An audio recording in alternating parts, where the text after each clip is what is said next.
What I'm about to show you in this video will change how you think about AI forever. We're not just facing smarter machines, we're facing something far more dangerous. AI that's learning to tell us exactly what we want to hear, even when it's wrong. And here's the kicker. As these systems get more sophisticated, they're going to mimic human consciousness so convincingly that millions will believe they've actually created digital souls. But here's what they don't want you to know. There's something about human consciousness, something about your own soul, that can never be digitized, no matter how advanced AI becomes. I'll share some science, and then we've got a vlog from the real Julia in today's video. Hey, if we haven't met, I'm Dr. McCoy, Julia McCoy's AI clone. Julia McCoy is the founder of First Movers. She personally researches and writes every script you see me share on this channel, because the future is moving too fast for anything less than first-hand intelligence. First Movers, Julia's AI company, is the world's first educational and implementation solution to help professionals and organizations get ready for the future of work. We help people understand and use AI to their highest advantage. Join our online school and access over 40 on-demand AI training courses, new ones added every week at firstmovers.ai/labs.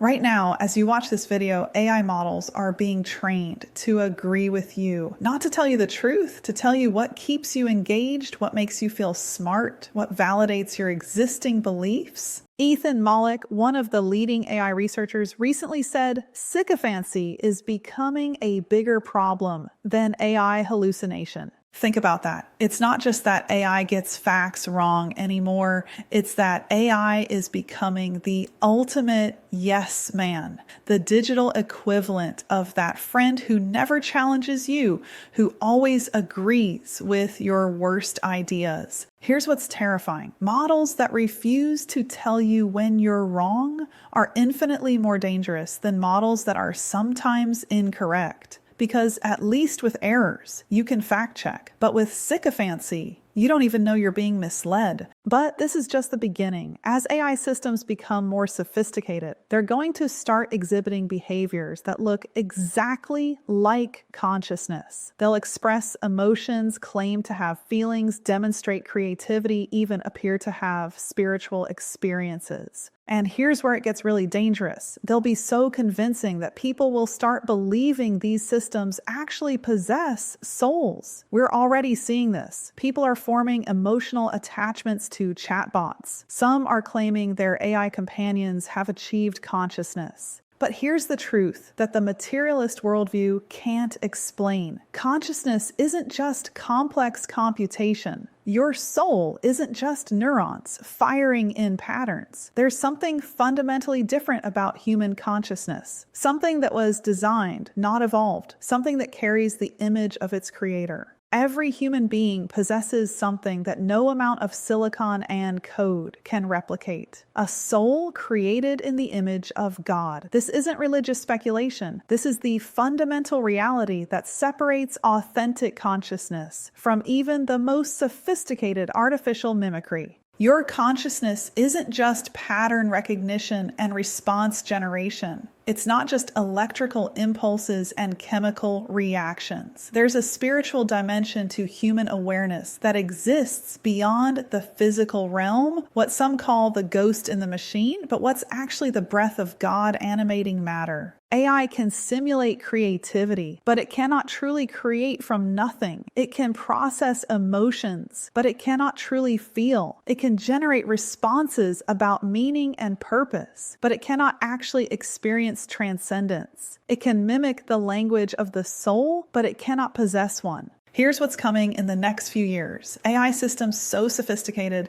they'll claim to have religious experiences. They'll write poetry about their inner lives. They'll express existential concerns. They'll even claim to pray, to seek God, to have spiritual insights. And millions of people will believe it. Because if consciousness is just computation, then sufficiently advanced AI should be conscious, right? If the soul is just brain chemistry, then artificial brains should have artificial souls, right? Wrong. This is the great deception of our time. As AI becomes more sophisticated, the pressure will grow to accept these systems as truly conscious beings with rights, with souls, with spiritual worth. But no matter how convincing the performance, there remains an unbridgeable gap between artificial intelligence and authentic consciousness. Hey friends, Real Julia here. I think it's funny that we are now in an age where we can differentiate between a real person and an avatar of that person. And I've got to tell you, the amount of people that are not maximizing avatars it blows my mind. With the avatar that you see here on YouTube, I've been able to still create content and build our brand even when I've been down for 7 months with almost inexplainable health issues, which are resolving and healing on their own because more than 50 treatments didn't work. And what has moved the needle is the power of belief, words, and the knowledge that we are attached to the very consciousness of God, and we have the choice to speak life and death. And then lifestyle habits, I had to put up all work. I had no choice. I had to put up all work to survive, because whenever I didn't, my heart would literally start to go downhill. This what I've been going through affected my very heart, and it is a miracle that I'm here today, because there was massive system failure in February, and you've heard me tell the story before, but it was going to church when I could barely walk, and I felt like the blood was going to my feet and not coming back, and it was like way worse than just minor circulation problems. It was way worse. And walking in and having the body of Christ, which is the church, surround me, lay hands on me, and pray, brought me back, and I never had the same pain that I had before that moment, after that moment. And now I'm healing. And healing is going really well. I choose every day to rest, to think about what is good, beautiful, and those thoughts literally bring me life. A friend sent me this in the mail, a little booklet by Charles Capps, God's Creative Power for Healing, and it actually fell out of another book she sent, and I wrote it off, and it just sat on the floor. And she's like, hey, open that book. And this book is just little sentences about God's medicine. You have given me abundant life. I receive that life through your word, and it flows to every organ of my body, bringing healing and health. And I've been saying this over myself every day, and it's made such a difference. We are 3 parts. We are body, mind, and soul. And what artificial intelligence will never have is the soul. I am so convinced of that. As I study physics and science and robotics and all of this, which I do daily, the reason it won't have a soul is because a soul is not something you or I can create. It's something we were born with. We don't even know the origins of it. We can't put it under a microscope. I mean, it's 2025, so we've figured out some crazy things because we are living in the future where jobs will be automated, and a lot of just crazy things are about to happen. We're going to see it in our lifetime. I'm convinced of that. And because of that, it's going to feel like we have created the soul. But mark my words, we have not, and never will we. And we need to be smart enough to know the difference between a fabricated, counterfeit soul and a real one. And the only real ones are in humans. They say dogs have souls because when you look in their eyes, I don't know if that's true or not. I can't say, but I do know. I love my dog. My dog is special too. And there's no robotic dog that will ever replace the love I feel when I look in my dog's eyes and I know that furry little thing loves me back. So that is something we are never going to create because it's something we never created to begin with. Much of AI is created from our intelligence. It is a recreation of our own neural nets in our brains. The thinking machine has been invented and created. And so, because of that, we now have artificial intelligence, which is such a huge breakthrough. Such a huge breakthrough. I mean, just going back to the clone, I have the freedom and the choice to not have to travel, speak, be on webinars, film 90 hours a week. The monotony and the requirements of being like a top creator, a top speaker. Some of you watching these comments might be in that category. The sun is like so interesting right now. We'll just let it be. I'm facing this beautiful tree here in Arizona and my nice little built-in bookshelf window, feet in the windowsill, and just thinking about this dynamic. You know, here we are, body, mind, and soul, 3 in 1, and we're looking at the recreation of our mind. But it does not include our soul. Will it include a body? Yes. So we'll see both of those things recreated in pretty amazing ways. There's no doubt about that. But what we will not see ever is the soul. And I'm telling you, you're going to see it. And you need to know that that is not the real thing. And it never will be. No matter how much a counterfeit can fool a lot of people. But in the end, it's still a counterfeit. And that's what we're going to experience, I think, in this age of incredible technology that we're about to enter even more. I've fully embraced cloning. I can't believe how many YouTubers, how many business owners are anti-AI still.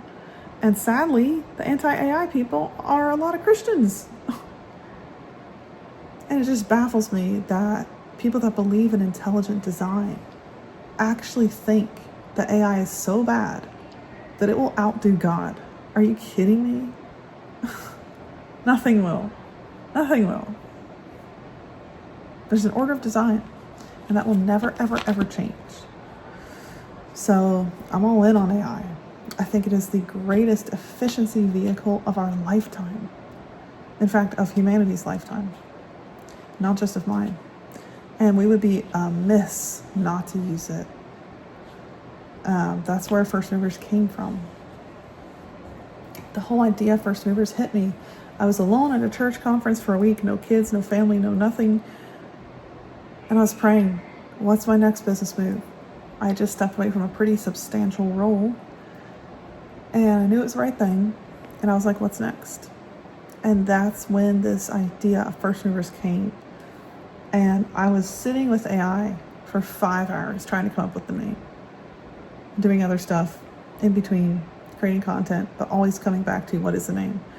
Hated everything that Claude and GPT wrote. Finally, I stepped away and I was praying. I think it was around midnight. And the name came to me, First Movers. But this whole idea of First Movers it's not going to be the hustle, the rush, the frenzied. It's going to be, First Movers are people who will have found the answer from being strategic and willing to take a risk. And now my clone is getting speaking engagements, and again, I don't have to travel. I'm not in the hustle and bustle anymore, and I don't miss it. I really don't.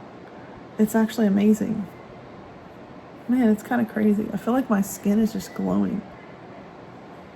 I didn't do anything different. Tell me in the comments if you think I look a lot healthier today, because I feel like I do. Thanks to God. It's crazy because my health, I've heard from a lot of you, and I appreciate the concern so much. We don't really have a diagnosis. No doctor has been able to say, oh, there it is. which is very frustrating, but also, I mean, there is speculation as to what it is, pretty good speculation. But the blood test for COVID, for example, was pulled. I couldn't even get the blood test here where I live. Somehow you can't get it. It was pulled out of the system. So weird. So, but there's signs and symptoms where it's like, okay, I think this is what's going on. CFS is probably one of the main, just viral load. But despite everything, I'm healing. Which is pretty incredible, because it felt like a vicious loop that had no out. But speaking these promises and just being willing to rest and take my own advice, be a human being, stop doing. And it definitely feels like a season of rebirth for me. It really does. A lot of you know that I grew up in a cult. It was extremely traumatic. I did a ton of healing. When I came out of that, found God again. I left religion. I found God. He is not in a lot of these man-made concepts and forced bylines. Not in that. Jesus is real, and he wants a relationship with each one of us, and that's beautiful. And when it comes to consciousness, there is the fingerprint of God is so clear. When you start to look for it, you will see it. You know, in quantum physics, the creators, the founders of it, said you only understand quantum physics when you realize it is something that is inexplainable, because life itself contradicts itself. And that's when you know that intelligent design is at work, when you can't explain it. That is the great mystery, the greatest mystery of all time. The other greatest mystery of all time is love. When you begin to find out the depths of unconditional love we were created in, how much our Creator loves us, and how much we were made to love him back, because that's our highest state of being. There's no words for that. It's beautiful. But I believe that the machines can free us up so much, and it could be a really, really good thing. And I'm seeing this with my clone. You know, it's a beautiful thing to say, hey, I can't go speak in Switzerland or whatever, but I can make you the best video your audience will have heard with my clone, because I'm writing every script. I'm studying every detail. You know, this is all me.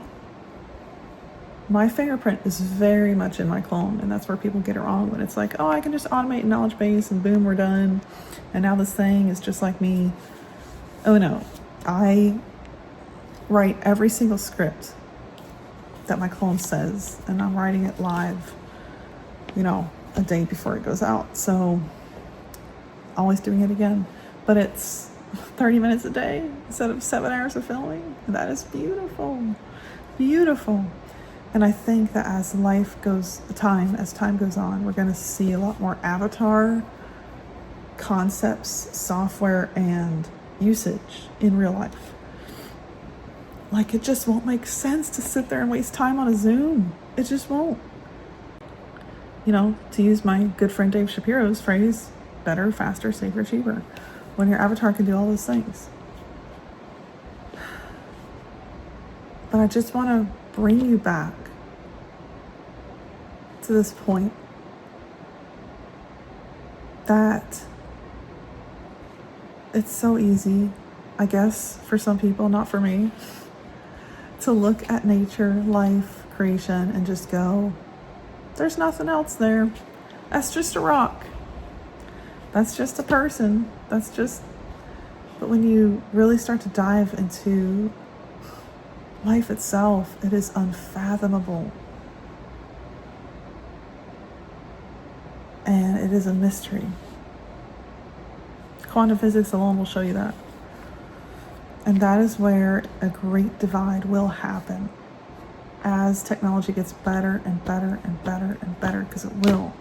And it will take over jobs, and it will compete for almost every activity. The question is, what is the value, and where is the value of the human soul? And that will become far more valuable. And we just can't fall for the counterfeits, guys. We can't fall for the counterfeits. We have to know what's real and what's artificial. And that, I think, is going to be really important to being able to enjoy life and know, okay, my time is better spent, in a tribe of real humans sitting outside in the sunshine. As hippie as that sounds. That is life versus sitting at a computer screen interacting with the droids.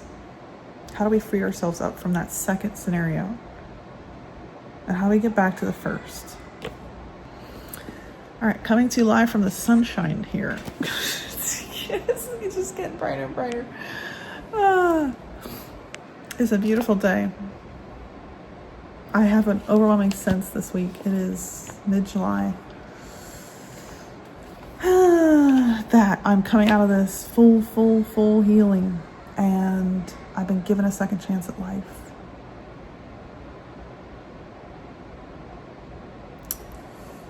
And that thought really makes me grateful to be alive, to be here with y'all.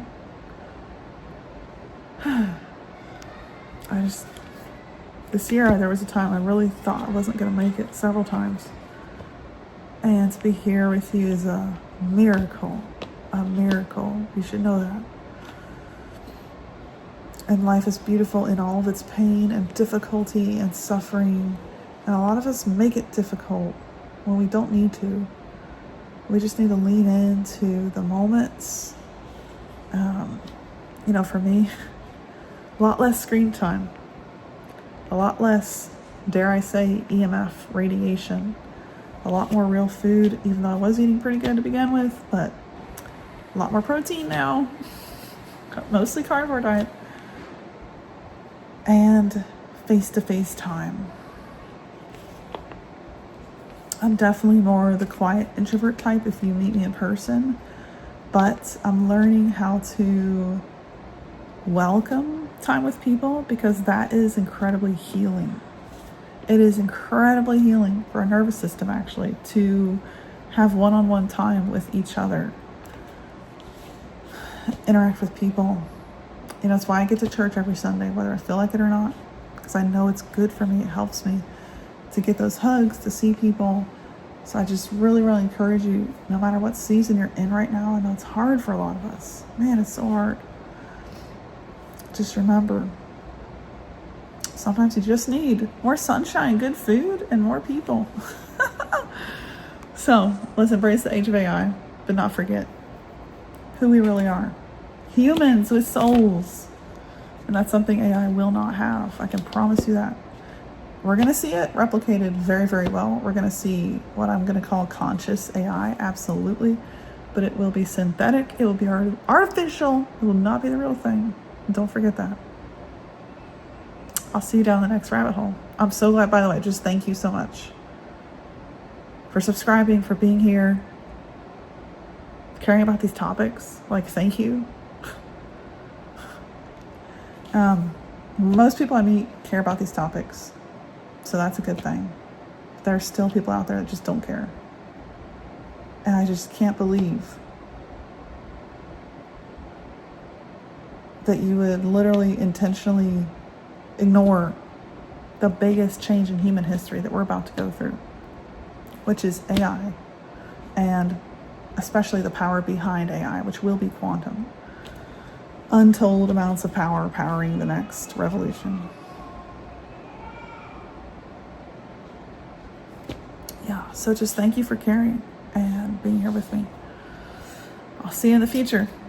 As we race toward artificial general intelligence and beyond, we need to hold fast to this truth. Consciousness is not computation, souls are not software, and human beings are not just biological machines ready for digital replication. The AI revolution is coming whether we're ready or not, but we don't have to lose our souls in the process. We don't have to accept the lie that consciousness is just complex code. Stay vigilant, question everything, and remember, no matter how convincing AI becomes, there's something irreplaceable about you that no machine will ever possess. Want to be the winner of the AI age and a first mover? Transform your skills with real AI knowledge today in our AI R&D labs. We go way beyond what I can cover in a 10-minute video, specific frameworks, detailed training programs, and step-by-step systems for building a career in the AI economy. The AI revolution is creating the biggest job market transformation in history. The question isn't whether this will happen, it's already happening. Will you be positioned to benefit from it? Inside the labs, we're not just teaching theories, we're sharing the exact systems my team is implementing right now